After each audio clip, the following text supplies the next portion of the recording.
The first topic of the second domain of the Security Plus is about threat actors. What are threat actors, also called cyber criminals? We will talk about the different types, and in the next video, we will talk about their attributes and their motivations. So what is a cyber criminal?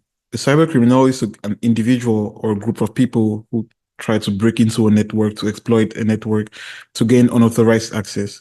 Now, sometimes you will see the word threat actor. CompTIA defines cyber criminals as threat actors, so these two can be used interchangeably.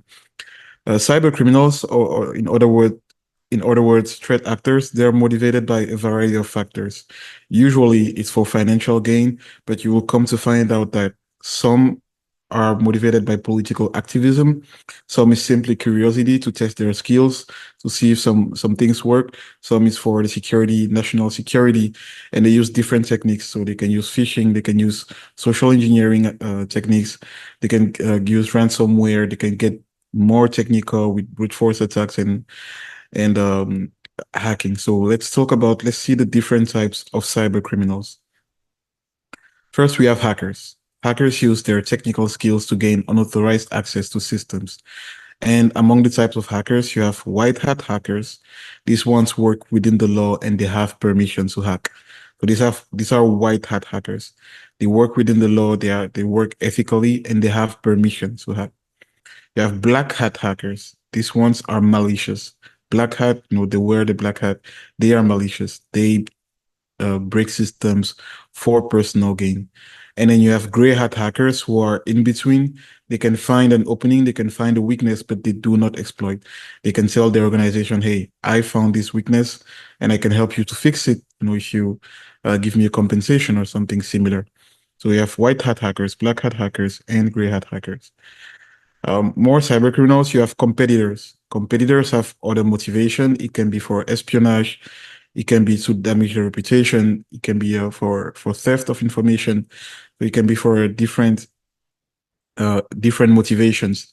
They usually have significant funding and they can, be trying to steal like a customer list or breaking news or a database or do a variety of damaging actions. Next, you have script kiddies. Sometimes you will see them called unskilled attackers or script kiddies. So these also can be used interchangeably, and they perform hacking without having the skills to do so. So they rely on pre-written code that they find online.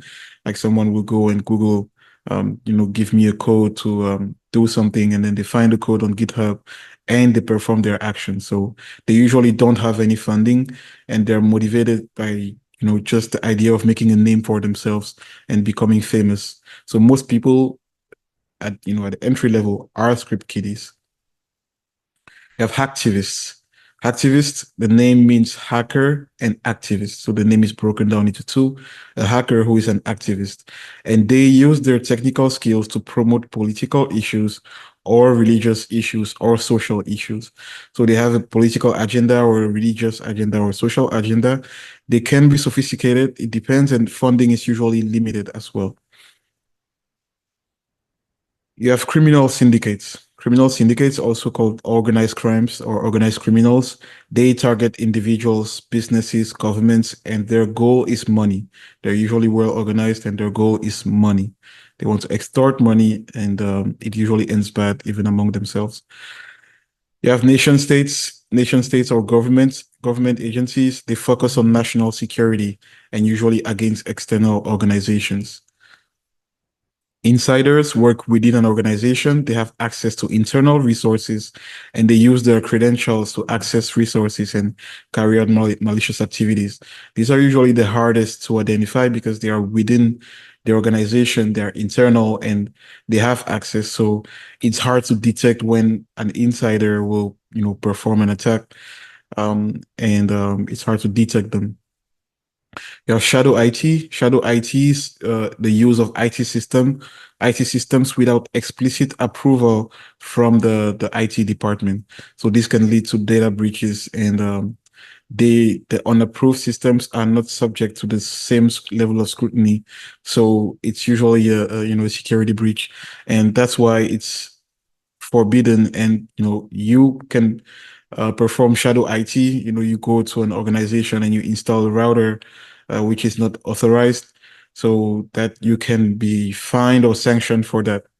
In our next video, we will talk about the attributes of cyber criminals and their motivations. All right, guys, that concludes our course for today. Let me know what you think. Hope you enjoyed it.